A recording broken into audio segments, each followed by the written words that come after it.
hindi inyong pinapalayas, mas lalong bumadami ang tao dito na handang sumuporta kay Sara Duterte para siyang maupo sa pagka-presidente. At ang presidente ngayon na si BBM ay pababain sa pwesto, pati ang kanyang pinsan na si Martin Romualdez Tambaloslos. At nang sa ngayon, mawala na rin ang kapangyarihan ang asawa ng presidente na si Liza na parang zombie kung maglakad.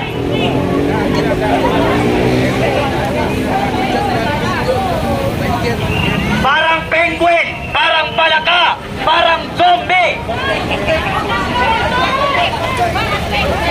Akala mo, napakaganda mo pag naglakad ka at nakagaon. Parang ang penguin, nakakasuka.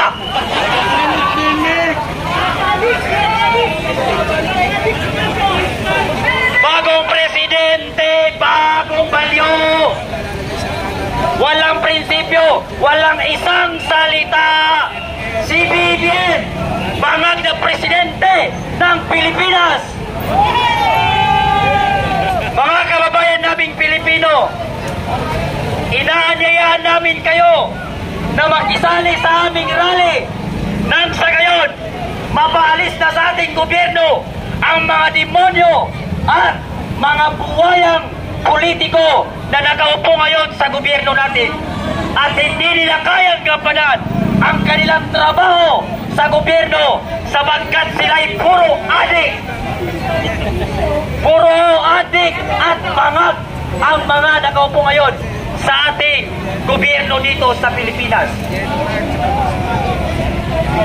At alam natin na si BP Sara Duterte na lamang ang tanging pag-asa ng sambayanang Pilipino.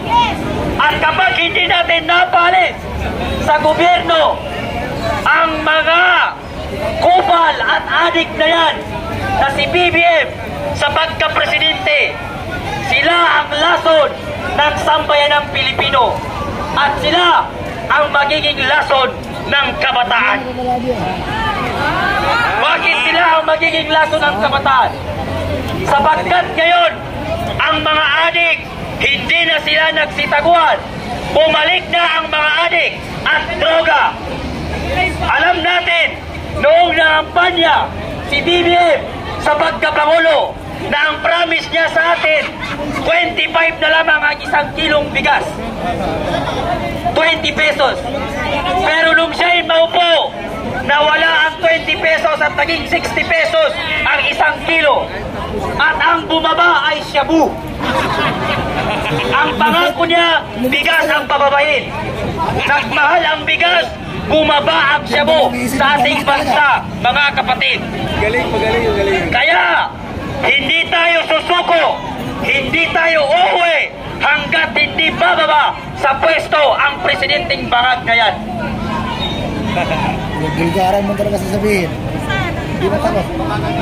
Sabay-sabay natin isigaw. Sara Duterte! Sara Duterte! Sara Duterte! Sara Duterte!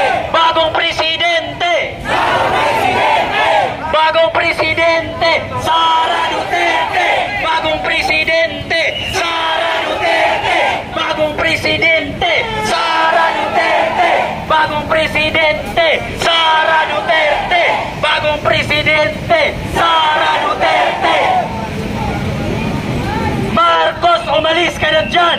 Marcos, umalis ka na dyan! Marcos, umalis ka na dyan! Marcos, umalis ka na dyan!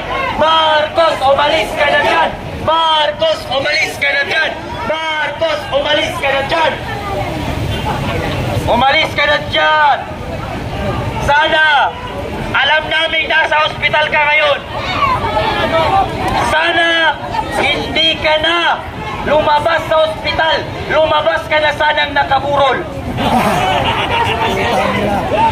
May nakahanda na kaming kandila para sa'yo. May nakahanda na rin kaming rosas para sa'yo. Pinaghahandaan na lang namin ngayon ang paglilibingan sa'yo.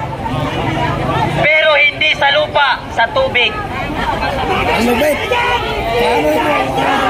Duterte! Inday Sara Duterte!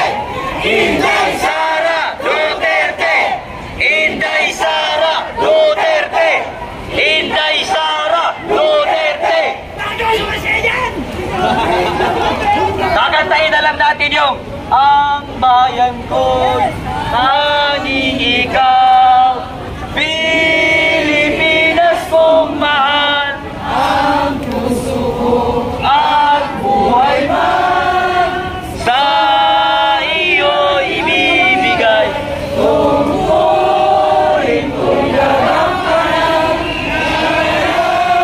ikang paglingkuran, ang laya mo'y mamantayan, Pilipinas kong mahal.